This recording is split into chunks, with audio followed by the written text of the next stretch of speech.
अब तो जरूर जानना चाहूंगा कि इस मासूम चेहरे के पीछे आखिर कौन छुपा है।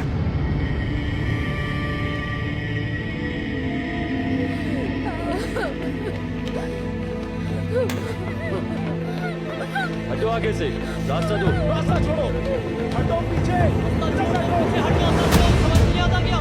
एक तरफ हो सारे, हटो, हटो, रास्ता छोड़ो और हट जाओ पीछे। मुझे तुम्हारा जवाब चाहिए, वरना किसी भी चीज की परवाह किए बगैर तुम्हारी जान ले लूंगा। क्या कर रही हो यहां? तुमने मारा है हाकिम को।